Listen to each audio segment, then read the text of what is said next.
On l'attendait avec impatience et le thème était tout trouvé. Le duo Toledano-Nakash a de nouveau frappé fort sur le Canal 7 ainsi que sur toutes les plateformes avec le retour d'une série bouleversante, déchirante mais aussi inspirante. On ne pouvait pas ne pas en parler, alors on y va.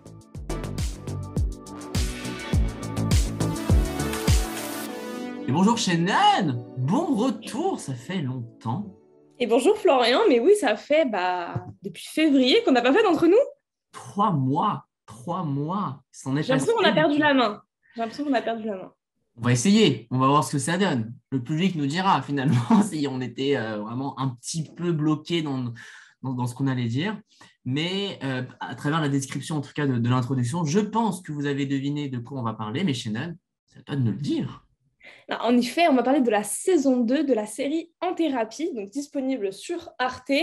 Elle date de 2021, la saison avait été diffusée l'année dernière. C'est une adaptation de la série israélienne, Beauty Pool. Je ne sais pas du tout si je le prononce bien. Super Shannon. Alors, pour la saison 2, où on en est? Mai 2020, après le premier confinement, on retrouve donc Philippe Dayan, toujours le personnage principal, psychiatre, avec de nouveaux et parfois d'anciens patients, 5 ans après les événements de la saison 1. Entre deuil, maladie et apprendre à s'aimer tel que l'on est, au cours de 35 épisodes, nous suivons le cheminement psychologique de chaque patient et de Philippe Dayan lui-même qui fait face à son passé. Merci Shannon, effectivement, à l'instar de la saison 1, les 35 nouveaux épisodes ont été un véritable succès. Et ce, d'une part, malgré un temps radieux, ça nous pousse à être moins devant la télé ou devant les écrans, et aussi le succès d'une certaine série sur TF1 qui passe le même jour qu'en thérapie, c'est HP. Il faut quand même savoir que quand HP a été lancé, il y a quasiment 2 semaines maintenant, donc HPI a fait 10 millions de téléspectateurs, ce qui est énorme. HPI résiste avec 1 million de téléspectateurs, ce qui est à peu près l'audience moyenne de chacun des épisodes et de la saison 1 aussi. Sur les plateformes, en moins d'un mois de visionnage, parce qu'en thérapie a été diffusé un petit peu avant le lancement à la télévision, c'est pratiquement 20 fois plus de spectateurs qui étaient devant la série. J'en fais partie, j'ai regardé avant que la série passe à la télévision. Ça se comprend, on avait un peu hâte de retrouver Philippe Dayan et de voir les nouveaux personnages. On avait déjà un peu le nouveau casting à l'époque. Et il faut dire que le casting pour cette saison est un casting 3 étoiles. Quasiment, on retrouve bien sûr Frédéric Pierrot qui incarne Philippe Dayan, Charlotte Gainsbourg qui est l'invitée star de cette saison et qui incarne Claire, la nouvelle référente de Dayan, Jacques Weber aussi, grand personnage qui incarne un chef d'entreprise, Alain, dont une employée s'est suicidée, Suzanne Lindon qui est la fille de Vincent Lindon qui a réalisé un film récemment et qui incarne Lydia qui est étudiante en architecture. On a Aïdara, j'espère que je le dis bien, qui incarne Inès, qui est une avocate qui est issue du passé de Philippe Dayan. Et on a Alyosha Delmotte, qui est un petit nouveau et qui incarne Robin, qui est un enfant issu du couple phare de la saison 1, incarné notamment par Pio Marmaille. Il faut savoir aussi que Nakash et Toledano sont restés fidèles aux règles du jeu qu'ils s'étaient fixées à l'époque, à savoir pour chaque personnage, son réalisateur. On n'en a pas trop parlé la dernière fois dans la première saison, mais Agnès Jaoui a réalisé les épisodes d'Inès. Quant au personnage de Robin, c'est Toledano et Nakash. Arnaud Desplechin qui a filmé les tourments de Lydia, Emmanuel Berco qui a réalisé les épisodes d'Alain, et Emmanuel Finkiel qui a suivi Philippe Dayan. Donc tout ça laisse présager potentiellement une saison 3. On aimerait bien avec Shannon, mais on ne sait pas encore ce qu'il en est. C'est vrai qu'on va pas trop spoiler, mais c'est vrai que la fin de la saison 2 est très mystérieuse un peu, parce qu'on a cette impression un peu que ce n'est pas fini pour certains personnages, qu'on a l'impression qu'il en faut plus, mais est-ce que c'est juste une fin ouverte? On ne sait pas. Ce qui me fait poser la question, c'est qu'on l'a vu, la saison 1 se passe pendant les attentats de 2015. La saison 2 s'est passée donc pendant la crise sanitaire, juste après le premier confinement. Et en fait, la saison 3, en général, il faut quand même qu'il y ait un contexte assez fort. Et là, c'est pas le... Enfin, je sais pas, il y a pas forcément un contexte assez fort pour une saison 3 pour l'instant. Donc, est-ce qu'il continuerait sur la crise sanitaire? Je sais pas. On va peut-être tracer peut-être le passé de certains personnages, mais ça va peut-être faire encore un peu trop, d'autant que c'est pas l'essence même de la série, c'est Vraiment un personnage qui a un parcours qui est affecté par le contexte, entre guillemets, actuel. Donc, à voir, c'est peut-être aussi toute autre chose, peut-être aussi une autre conséquence du Covid, parce que on parle beaucoup en ce moment aussi des enfants, des jeunes. Pourquoi pas peut-être une saison sur les jeunes, ça pourrait être super intéressant pour aussi peut-être attirer un nouveau public pour cette saison. Moi, je serais très curieux de savoir à quoi ça ressemblerait si c'était un peu plus de jeunes. Je sais que, enfin, en tout cas, je trouve qu'avec cette saison 2, ils ont montré qu'ils peuvent vraiment se renouveler. Après, c'est vrai qu'avec une saison avec que des jeunes, c'est peut-être un peu dommage parce que ce que j'ai beaucoup aimé dans la saison 2 notamment, c'était peut-être un peu moins présent dans la saison 1 parce qu'il y avait vraiment des profils très différents. Ouais. C'est vrai que la saison 1, bon, si on avait une adolescente, après, c'était principalement des personnes, si j'en garde un certain souvenir, c'était quand même des personnes je sais pas, entre 25 et 40-50 ans max, je Ouais. dirais. Alors que là, on a eu quand même Robin qui est vraiment en sixième, donc il a quoi, 12 ans. On a Lydia, c'est une étudiante. On a Inès, une femme de 40 ans. Et Alain qui est voilà, un chef d'entreprise qui a Un petit déjà un peu plus certain vieux. âge. Un petit Voilà, peu. qui a déjà un certain âge, etc. Donc en fait, on avait vraiment une grande palette d'âge chez ces personnes-là. Du coup, forcément, on arrive à une représentation très grande, je trouve, et notamment après ce contexte sanitaire, je pense que c'était très émouvant. Et moi, en tout cas, les premiers épisodes m'ont beaucoup, beaucoup touchée dans la saison 2. J'ai un peu moins pleuré par la suite, mais c'était toujours tout autant émouvant. Mais c'est vrai que le début, et je t'en avais parlé avant de tourner cette émission, c'est vrai que je trouve que le contexte sanitaire a rendu peut-être un peu plus fort cette saison 2 encore. Peut-être parce que c'est récent, peut-être parce que ça a vraiment bouleversé tout le monde à l'échelle mondiale. C'est vrai qu'à côté de ça, en fait, les attentats de Paris en 2015, ça a touché beaucoup de monde, c'est sûr, mais en soi, on était tous touchés à des échelles différentes. Je sais pas comment expliquer, mais c'est vrai que Sur Paris, par exemple, n'était si pas t'étais pas à dans Paris, si t'avais pas un proche, en fait, au final, ça nous a touchés, mais c'est très, très au nom de subjectif. la mémoire. Alors que la crise sanitaire, je trouve que ça a vraiment bouleversé tout le monde, même si c'est à des degrés différents, mais ça a vraiment bouleversé tout le monde. C'est un sujet vraiment commun. Et je trouve que ça se ressent vraiment au début, notamment au début de la saison 2.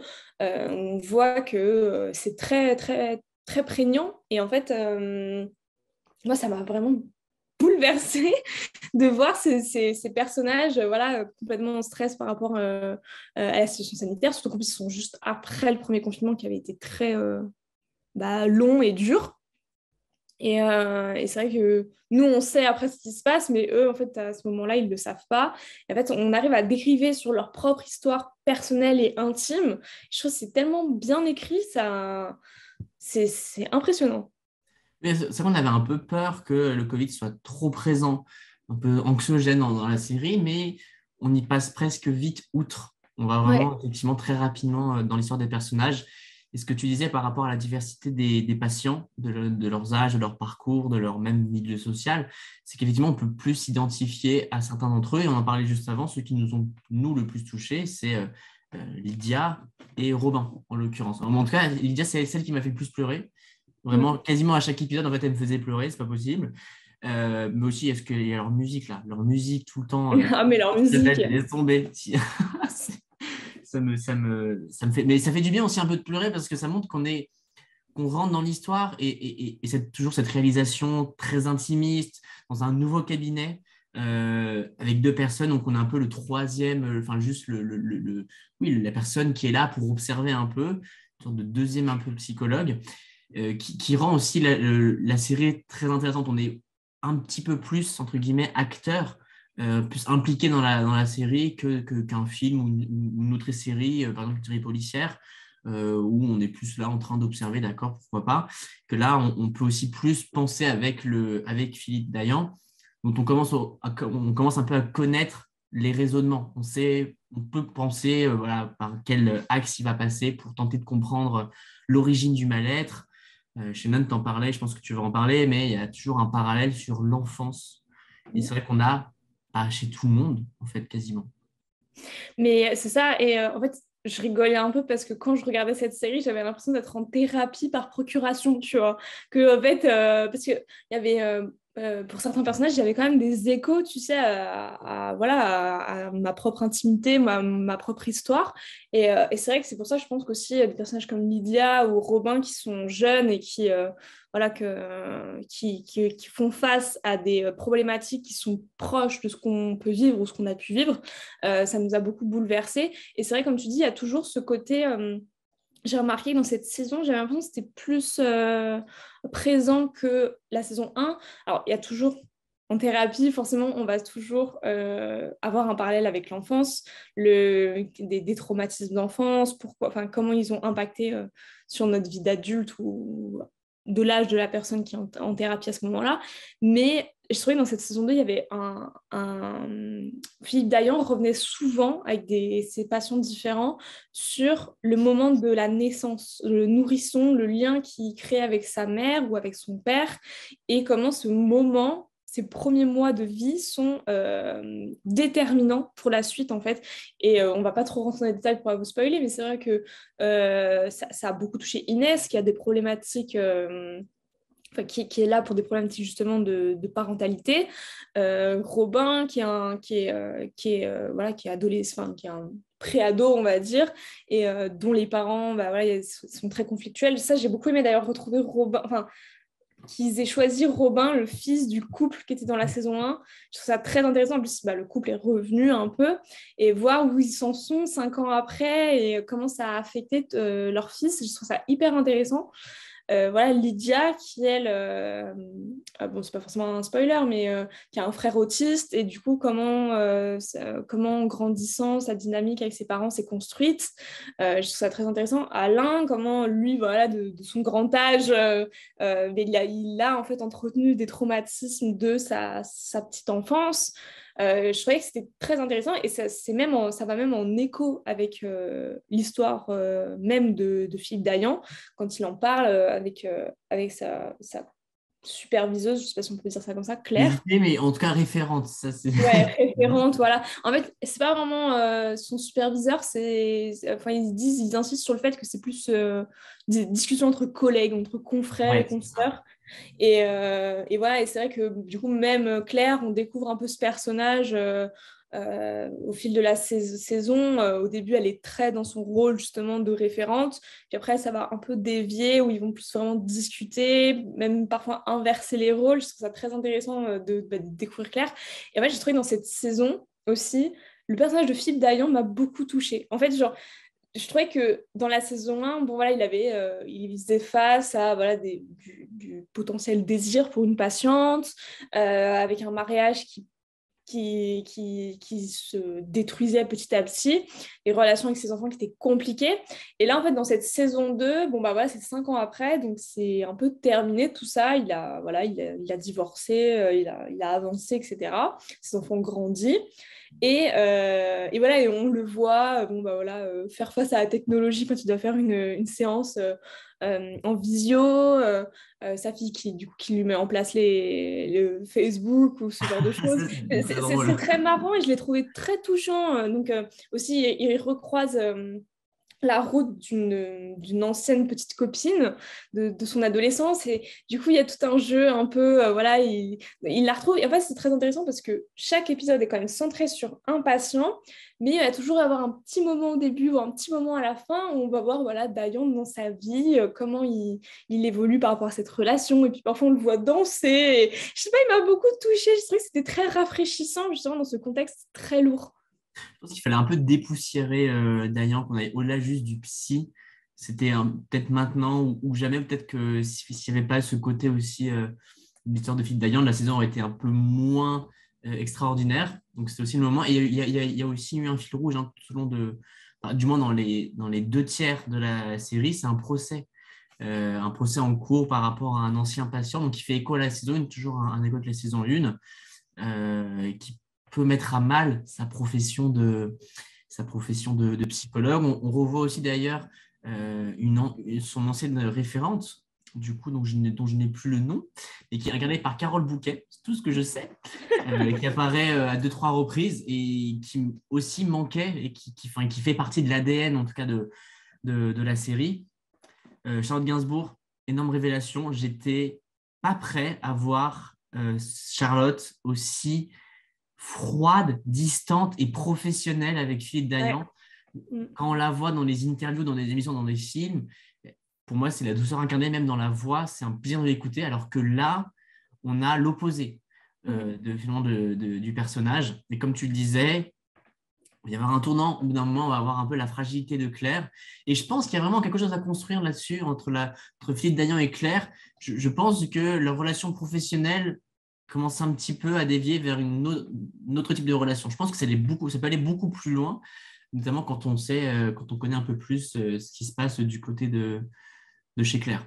Donc ça, c'est une bonne révélation de cette saison. Et il y a un autre fil rouge que j'ai trouvé très intéressant tout au long de la série et qui est lié profondément au procès, c'est la question du cadre thérapeute. Oui. C'est dans quelle mesure, quelles sont les limites dans lesquelles peuvent agir les thérapeutes. Et c'est toute la question du procès à l'encontre de Philippe Dayan. Et en fait, justement, tout en avançant dans ce procès, on voit que la question se pose avec ses propres patients. Lydia qui fait face à une maladie qu'elle ne veut pas prendre en charge, et il se pose la question de Dayan, lui qui est au courant, qu'est-ce qu'il doit faire, qu'est-ce qu'il ne doit pas faire, comment respecter les décisions de Lydia tout en respectant sa vie, en agissant pour sa vie. C'est même par exemple pour Robin qui à un moment donné sa femme en fait pour perdre du poids parce qu'il se trouve trop gros, là Dayan va lui faire un sandwich. Et en fait, est-ce que c'est vraiment le rôle du thérapeute ou pas? Et c'est cette question du cadre, de comment il doit agir dans le cadre. Et justement, au procès, c'est ce que j'ai beaucoup aimé, c'est qu'ils en parlent et ils disent, mais en fait, le cadre d'un thérapeute, c'est très compliqué de le définir, en fait, parce que ils font tellement face à quelque chose de très intime chez les patients que oui, il y a on ne peut pas empêcher une certaine influence, on ne peut pas empêcher, on doit aussi respecter certaines limites, mais les limites sont un peu floues. C'est vrai que c'est très très compliqué, j'ai trouvé ça très intéressant qu'ils abordent ça, et aussi la question aussi du sauveur qui est soulevée par Claire par rapport à Philippe Dayan, qui est un peu dans cette position de sauveur, que ce soit dans son histoire personnelle avec sa mère, mais aussi avec ses patients, cette envie toujours de vouloir sauver ses patients, alors que est-ce que le rôle d'un thérapeute, c'est de sauver ses patients? Je ne suis pas sûre, mais c'est ces questions-là autour de la thérapie qui sont intéressantes dans la série, parce que ce n'est pas seulement juste suivre à huis clos chaque patient et voir leur cheminement, c'est aussi poser des questions sur la thérapie, comment elle agit dans un contexte beaucoup plus grand, c'est-à-dire les attentats de Paris ou la crise sanitaire, comment ça affecte chacun, thérapeute et patient, et comment on peut dériver sur des choses on a l'impression qu'ils n'ont rien à voir, comme la naissance, les premiers mois de la vie, la petite enfance, etc. Je trouve que c'est passionnant. Mais c'est compliqué quand même d'être psychologue, parce qu'il faut rentrer dans la vie d'une personne sans, d'une part, la juger et sans, d'une part, être un acteur de cette vie. Et ça, je pense, c'est ce qui fait aussi qu'il y a des bons et des mauvais, parce que si tu es trop distant avec le patient, tu ne vas pas aller bien loin dans la thérapie. Si tu es trop intrusif, on pourra te le reprocher plus tard ou ça pourra se retourner contre toi, ce qui est un peu le risque dans la première saison aussi. D'ailleurs, j'ai retenu une citation de Claire au tout début, c'est un psy, c'est un juge qui ne juge pas. Alors ça, déjà, je trouvais très beau. Alors, ça ne définit pas totalement ce qu'est un psy, mais en même temps, c'est ça. Là encore, ce n'est pas évident de se dire pourquoi telle personne a fait ça et de rester impassible. Juste, il faut comprendre et que la personne, le patient, essaie de comprendre lui-même pour avancer. Et je dois dire que les patients de cette saison, en tout cas les cas auxquels Philippe Dayan a eu affaire, étaient presque plus complexes que dans la première saison. Parce que dans la première saison, il y avait une question aussi de traumatisme par rapport aux attentats. Donc, non pas que la réponse était toute trouvée, mais il y avait une piste qui pouvait expliquer certains comportements. Que là maintenant, il y a le Covid, mais le Covid, il ne joue pas grand chose finalement là-dedans. Quand on a Lydia qui apprend qu'elle a un cancer, c'est pas vraiment spoilé parce que c'est pas le cœur de enfin, c'est pas le cœur de la Donc, c'est très thérapie. vite. Hein. Voilà. Quand on apprend qu'elle a un cancer, franchement, moi quand j'ai vu ça, je me suis dit waouh, comment il va s'en sortir avec cette patiente pour qu'elle l'accepte et qu'elle avance. Et c'est ça aussi qui fait qu'on a envie de voir jusqu'à la fin et qu'on n'a pas forcément intérêt à se spoiler parce que si on commence à voir la fin de la saison, déjà, il faut savoir qu'il y a un épisode par personnage. Donc, en fait, il faut du coup revoir les 5 derniers épisodes. Et encore, on ne comprend rien. Moi, j'avoue que j'ai essayé de me faire spoiler, mais j'ai rien compris. Donc, du coup, j'ai repris la saison normalement pour comprendre parce que c'est ça, en fait. Il faut suivre le fil, le raisonnement, l'interaction pour comprendre la fin, finalement, la fin de la thérapie pour certains de ces personnages. Ce qui fait que cette série, certes, c'est 35 épisodes, c'est 20 minutes, ça prend du temps, mais finalement, quand on est attaché à ces personnages, ça va très vite. Regardez. C'est clair. Et je vais revenir juste sur la citation que tu as dit de Claire. C'est quelque chose aussi qui ressort beaucoup de cette saison 2, vu qu'il y a ce procès, c'est le rapport et la comparaison entre la thérapie et la justice. Je ne sais pas si tu as remarqué, mais très souvent, bon, Inès est avocate, donc souvent elle fait des parallèles qui vont de soi. Mais c'est vrai qu'on retrouve parfois, voilà, comme tu dis, ce juge qui ne juge pas, mais en fait, voilà, dans la justice, dans le cas du procès de Dayan, il y a un juge qui doit juger la responsabilité de Dayan dans une histoire en écho avec la saison 1. Et je trouve que ça a rajouté aussi des questionnements par rapport à tout ça et comment on peut voir la thérapie, comment on peut juger en fait vraiment l'influence sans qu'elle soit trop prenante d'un thérapeute sur son patient. En fait, le thérapeute doit le guider à l'amener à des réponses sans forcément lui dire les réponses. Enfin, c'est très compliqué, c'est très abstrait et ouais, c'est un peu un art, hein, j'ai envie de dire. Là, on rentre un peu plus dans la complexité du métier de psy, ce qui a fait aussi, je pense, le succès de la saison 2 et c'est ce sur quoi on va s'arrêter. Shannon, pour cette nouvelle émission d'Entre nous, merci à vous de l'avoir suivi, de l'avoir regardé, de l'avoir écouté aussi, si vous l'avez écouté en podcast. Avec Shannon, on se retrouve dans un mois pour la dernière émission de la saison. Rassurez-vous, on sera là l'année prochaine, on peut déjà vous le dire. Breaking news, saison 3 d'Entre nous. En tout cas, dernier épisode dans un mois, pas la semaine prochaine, dans un mois. D'ici là, rendez-vous sur tous nos réseaux sociaux. N'hésitez pas à regarder la série en thérapie. Elle est disponible sur arte.tv pendant très longtemps. Regardez également, je sais pas, plein de films. Festival de Cannes oblige. C'est un petit clin d'œil pour le cinéma qu'on a bien besoin en ce moment. Un petit message comme ça. Donc, foncez au cinéma, regardez le cinéma, culturez-vous. Important. Et sachez que sur arte.tv, c'est gratuit. Il y a une pub, mais c'est loin d'être aussi barbant que sur d'autres plateformes. C'est gratuit, la saison 1, la saison 2 sont disponibles, donc allez-y. Exactement. À très vite sur nos réseaux sociaux, merci chez nous. Merci à toi, Florian.